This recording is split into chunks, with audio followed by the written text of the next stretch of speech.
Assalomu alaykum. Turkul bozor yarmarkasi kanalına obunachilar. Xudo xolasa sizlarga yangilik ketishda davom etamiz. Bugungi mavzumuz xudo xolasa ertang do'konimizda so'yilajak o'kizimizni sizlarga qisqacha video obzorini ko'rsatib beramiz. Videoni chorva qiziqadigan obunachilarimiz bo'lsa, shularga tashab qo'yasa, xudo xolasa videomiz hamma uchun manfaatli bo'ladi. Aksiyani zo'ri.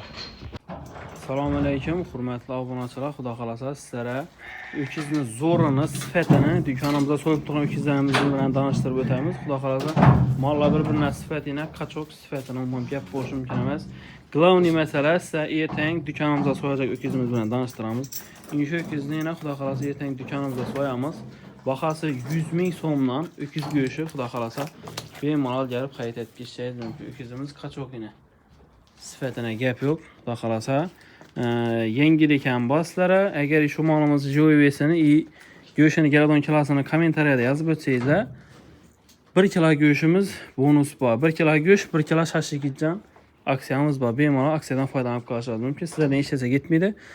Ketadigan narsa kommentariyada o'zingizga misoli yaqin bilgan kilongizni yozasiz.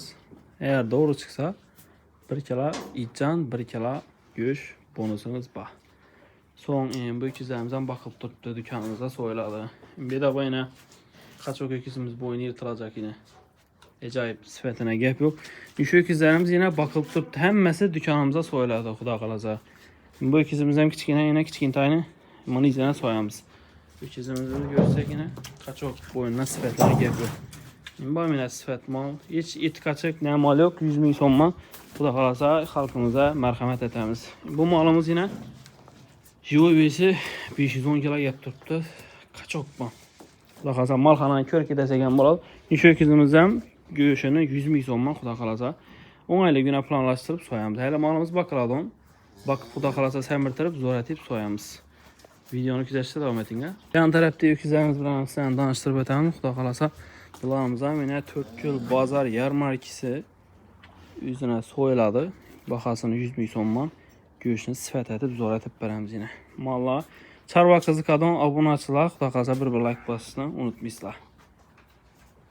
Yine bir de xudo ko'p odam so'rab turibdi bizdan. To'y bayatırmız, to'ya chiqmal tavsiya etasiz.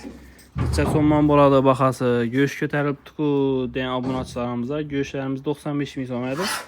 Hozir 100 ming so'm bo'ldi. Endi inflyatsiya hisobidan mal hazır qimmat olib turibdi, lekin distributsiya mal bozorga borib bo'lgan og'alarimiz bo'lsa, plus belgisini qoldirasizlar, bir like bosib qo'yasizlar. Şu malımız misal üçün semiz 200 kiloluk şikanat, yine 1 doğan, 2 doğan sığır. Kaçarda? Şu malımızı toya boladan bolsa 97 ming so'mga so'yib beramiz. Aksiya. Ajoyib. Bu malımızdan bakıp turibdi, akşam geldik, semiz mal. Endi yana buqamiz turibdi yine. Buqamiz amal toza baqqı. Bam xudo xolasa 1-2 ay shiralantirib bam so'yiladi, xudo xolasa. O'zingizga qiziq bo'lgan savollarınız bo'lsa, bemalol berishingiz mumkin. Yozib qo'ldan kelgancha savollarga javob berib o'tamiz. O'zingizning savol qiziqtirsa, xudo xolasa bemalol beraversa. Kanalni rivoji uchun kanalga podpisatsiya bosib qo'yinglar, xudo xolasa yangiliklarni zo'ri bo'ladi. Videoni shuncha kuzatgan bo'lsangiz hammangizga rahmat. Xudo xolasa sizlar bizlardan uzoqlashmangiz, sizlarga manfaatli bo'lgan videoni chiqarishda davom etamiz.